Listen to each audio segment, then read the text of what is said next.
Kami berada di Palembang bersama mitra saya, seorang pengusaha hiburan, Helmi Yahya. Kami sedang melakukan perjalanan untuk bertemu dengan maestro pujaan kami untuk sebuah pekerjaan idealis, membuat film berbasis lagu-lagu beliau. Kami akan bertemu dengan pencipta lagu anak legendaris, A.T. Mahmud. Dalam perjalanan di kendaraan terdengar bunyi telepon yang langsung diangkat oleh Mas Helmi. Dengan speaker mode-nya dia on-kan. "Bos, kita belum dapat talent nih buat acara naik haji gratis." Suara di seberang telepon terdengar galau. "Kok bisa?" Mas Helmi berkata dengan nada tinggi. "Sudah 3 hari syuting kok nggak ketemu?" Lanjut Mas Helmi berkata. Setelah itu dia mendengarkan argumen dari timnya yang panjang. Wajahnya memerah, bibirnya merapat dan jari tangannya diletakkan di dekat bibirnya. Itu kebiasaan dia kalau panik. Untung lagi di Palembang. Saya nggak tahu kalau ada anak Triwarsana di sini. Kita ke tempat syuting dulu yuk. Demikian sebuah kata terucap dari mulutnya dan setelah itu dia diam. Setiba di lokasi, yaitu sebuah rumah yang disewa sebagai tempat menyembunyikan hidden kamera yang dipakai untuk merekam dan menguji kelayakan seorang talent untuk berangkat dihajikan gratis sesuai dengan tema acara tersebut. Mas Helmi memiliki standar yang sangat ketat. Seseorang tersebut bukan layak dihajikan gratis, bukan karena direkomendasikan oleh orang lain, tapi harus lulus tes. Ini memang memakan biaya,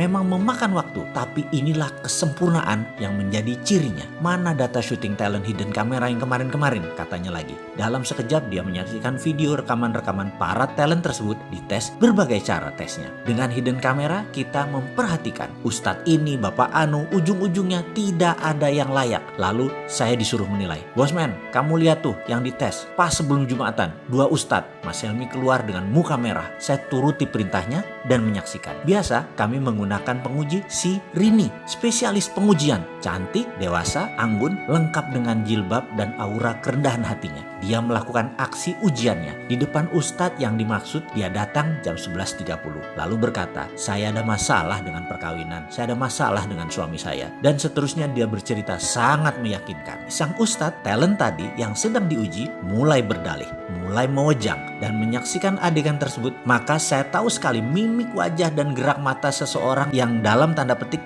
berminat. Darah saya langsung naik. Kok begini sih ini Ustadz? Ini orang terpandang di daerahnya yang direkomendasikan banyak orang. Menggeser duduknya dekat-dekat si Rini. Hidden kamera menangkap seluruh adegan dengan jelas. Dan yang mengherankan dia abaikan sholat Jumat.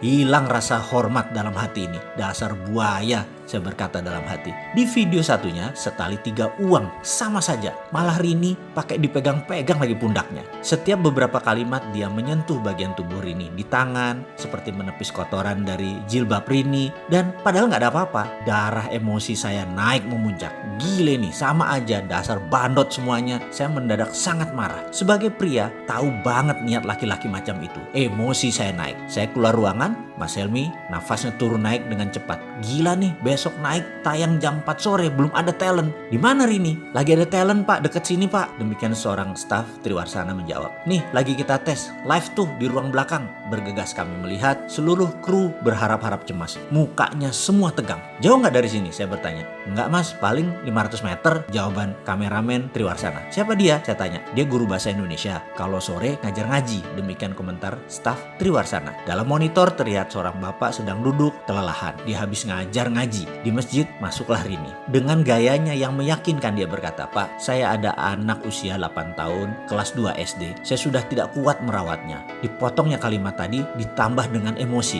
"Nakal banget Pak dia. Saya mau buang aja. Saya mau kasih bapak aja. Saya udah gak tahan ngurus anak itu." Si Rini menyelesaikan kalimat dengan muka memerah dan membetulkan jilbab sehingga lekuk tubuhnya sengaja yang berbentuk seksi tersebut terlihat. Sang bapak membuang muka. Kemudian dia menundukkan sambil menjawab, "Aku terima." "Maksud Bapak?" kata si Rini lagi. "Ya, sini anak itu, aku rawat dia. Ini pasti kehendak Allah. Aku ikhlas." Dia menjawab sambil menundukkan wajahnya. Muka Rini terlihat gugup. Boleh saya serahkan ke Bapak anak ini hari ini? Rumah kami jauh Pak, di 7 Ulu." Rini menambahkan bobot ceritanya. Sang bapak memiringkan pantatnya, di rogoh sakunya ada uang ribuan berlembar-lembar, kira-kira 15 lembar. Dia berkata, "Uangku hanya segini, diberikan ke Rini semuanya. Kamu ambil angkot, bawa anak itu kemari," tuturnya dengan santun.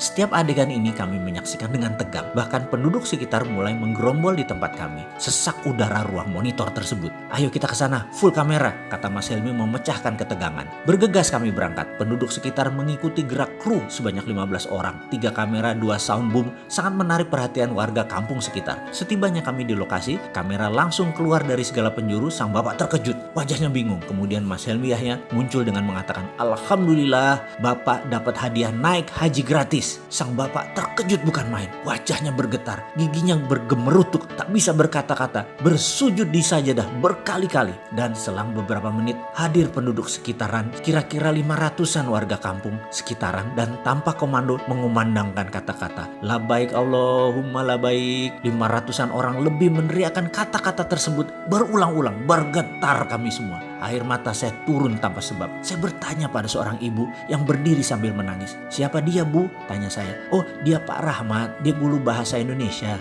di SD sini. Setiap bulan dia memberikan setengah dari gajinya untuk membayar anak-anak dengan permen, dengan apapun supaya mereka mau mengaji. Jawab sang ibu sambil menggendong anaknya yang sudah agak besar. Setengah, saya terperanjat. Iya, lanjut ibu tadi. Dan itu dia sudah lakukan 25 tahun kira-kira. Saya adalah muridnya pertama-tama. Karena sangat miskin kami tak sanggup belajar, tapi dia membimbing kami. Sekarang pun anakku belajar ngaji sama Pak Rahmat dan masih diberi bonus hadiah supaya rajin mengaji. Saya tersentak. Saya menyaksikan seorang bapak, ia lagi dipakaikan kain ihram, dikumandangkan talbiyah labaik Allahumma labaik oleh separuh kampung, warga kampung yang ternyata mencintai dia. Diarak beramai-ramai dari masjid ke rumahnya, tepat di kediamannya yang hanya berjarak 200 meter dari masjid, untuk dipamitkan dan untuk memohon izin kepada sang istri. Setiba di rumah yang masih beralas tanah, sepasang suami istri renta berpelukan. Saya masih mendengar sang bapak berkata, Allah mengabulkan doa kita, Bu. Aku berhaji. Aku yang miskin ini berhaji. Suaranya lirih.